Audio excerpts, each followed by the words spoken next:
ಹೆಸರು ಗಣೇಶ ವಿ.ಎಸ್. ನಮ್ದು ವೇಗಮಡುಗು ಗ್ರಾಮ, ತಿಮ್ರಾತ್ನಹಳ್ಳಿ ಪಂಚಾಯಿತಿ, ಮುಳಬಾಗಿಲು ತಾಲೂಕು, ಕೋಲಾರ ಡಿಸ್ಟಿಕ್.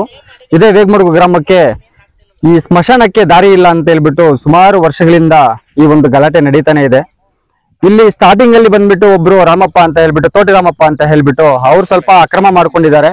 ಅದು ಬಂದ್ಬಿಟ್ಟು ಗೌರ್ಮೆಂಟ್ ಜಾಗನೇ. ಸೊ ಆ ಅಕ್ರಮಣದಿಂದ ಇಲ್ಲಿ ಕೆಲವರು ಅಕ್ಕಪಕ್ಕ ಜಮೀನವರು ಅಕ್ರಮ ಮಾಡಿಕೊಂಡು, ಸೊ ಅವ್ರನ್ನ ಕೇಳಿದ್ರೆ ಅಲ್ಲಿ ದಾರಿ ಬಿಡಕ್ ಹೇಳ್ತಾರೆ, ಅವ್ರನ್ನ ಕೇಳಿದ್ರೆ ಅವ್ರನ್ನ ದಾರಿ ಬಿಡಕ್ ಹೇಳ್ತಾರೆ. ಇಬ್ಬರ ಮಧ್ಯೆ ಜಗಳಕ್ಕೆ ನಾವೆಲ್ಲನು ಮೂರನೇ ವ್ಯಕ್ತಿಗಳು ನಾವೆಲ್ಲನು ಏನೋ ದಾರಿ ಇಲ್ದಿರಾ ಸ್ಮಶಾನಕ್ಕೆ ದಾರಿ ಇಲ್ದಿರಾ ಮುಳ್ಳುಗಳಲ್ಲಿ ಬಂದು ಈ ತರ ವ್ಯವಸ್ಥೆ ಎಲ್ಲಾನು ಆಗ್ತಾ ಇದೆ. ಸೊ ದಯವಿಟ್ಟು ಇದನ್ನ ನಮ್ಗೆ ಪರಿಹಾರ ಮಾಡ್ಕೊಡ್ಬೇಕು. ಮತ್ತೆ ಸರ್ವೆ ನಂಬರ್ 79, 80, 103 ಈ ಸರ್ವೆ ನಂಬರ್ ಅಲ್ಲಿ ಬರುವ ಸ್ಮಶಾನ ಏನಿದೆ, ಈ ಎಸ್ಸಿ ಸಮುದಾಯಕ್ಕೆ ಸೇರುವ ಸ್ಮಶಾನಕ್ಕೆ ದಾರಿ ಇಲ್ಲ. ಸೊ ದಯವಿಟ್ಟು ಇದಕ್ಕೆ ದಾರಿ ಕಲ್ಪಿಸಿಕೊಡ್ಬೇಕು ಅಂತ ನಮ್ಮ ದಾರಿ ಕಲ್ಪಿಸಿಕೊಡ್ಬೇಕು ಅಂತ ನಾವು ತಹಶೀಲ್ದಾರ್ ಅವ್ರ ಹತ್ರನು, ಮತ್ತೆ ಡಿಸಿ ಆಫೀಸ್ ಪೊಲೀಸ್ ಅವ್ರ ಹತ್ರನು, ಮತ್ತೆ ನಮ್ಮ ಪಂಚಾಯತಿ PDO ಮತ್ತೆ ಸೆಕ್ರೆಟರಿ ಅವ್ರ ಹತ್ರನು ನಾವು ಕೈ ಮುಗಿದು ಅವ್ರ ಹತ್ರ ಪ್ರಾರ್ಥನೆ ಮಾಡ್ಕೊಂತ ಇದೀವಿ. ಸೊ ಇನ್ನೊಂದು ವಿಷಯ ಏನಂದ್ರೆ, ಸುಮಾರು ಸಾರಿ ನಾವು ಪಂಚಾಯತಿಗೆ ಹೋಗಿ PDO ಸಾಹೇಬ್ರಿಗೂ ನಾವು ಈ ಒಂದು ವಿಷಯವನ್ನ ತಿಳಿಸಿದ್ದಾದ್ಮೇಲೆ ಅವರಿಗೆ ಅರ್ಜಿಯನ್ನ ನೀಡಿದೀವಿ. ಸೊ ಅದಾದ್ಮೇಲೆ ನಾವು ತಾಲೂಕು ಆಫೀಸಲ್ಲಿ ಕೂಡ ಅರ್ಜಿ ನೀಡಿದೀವಿ. ಅದಲ್ದಿರ ಮತ್ತೆ DC ಆಫೀಸಲ್ಲಿ ಕೂಡ ಅರ್ಜಿ ನೀಡಿದೀವಿ.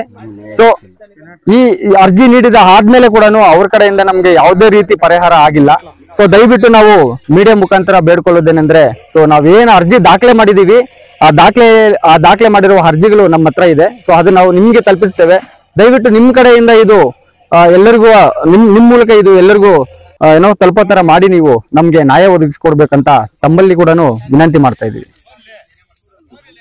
ಕೊಟ್ಟಿದ್ದ ಆದ್ಮೇಲೆ ಕೂಡ ನಮ್ಮ ಸಮಸ್ಯೆ ಪರಿಹಾರ ಆಗಿಲ್ಲ. ಅದಕ್ಕೆ ನಾವು ಮೀಡಿಯಾ ಮಿತ್ರರನ್ನ ಅವ್ರನ್ನ ಭೇಟಿ ಮಾಡಿ ಅವ್ರ ಹತ್ರ ನಮ್ಮ ಸಮಸ್ಯೆಯನ್ನ ಹೇಳ್ಕೊಂಡಿದ್ದಕ್ಕೆ ಅವ್ರ ಕಡೆಯಿಂದ ಆದ್ರೂ ನಮ್ಗೆ ಸಹಾಯ ಆಗುತ್ತೆ ಅಂತ ಅವ್ರನ್ನ ನಾವು ಇಲ್ಲಿ ಕರ್ಸ್ಕೊಂಡಿದೀವಿ.